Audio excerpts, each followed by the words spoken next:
Artileri dan drone Rusia terekam beroperasi di sejumlah wilayah pertempuran dengan Ukraina. Rekamannya diunggah di Telegram pada Jumat, 14 Februari 2025. Tampak artileri menyerang benteng tentara Ukraina disusul serangan drone Rusia yang menghabisi kendaraan lapis baja Ukraina.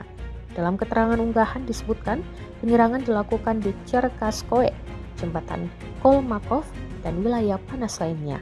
Rekamannya pun menuai berbagai komentar dari warganet.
Download Tribun X sekarang, menghadirkan lokal menjadi Indonesia.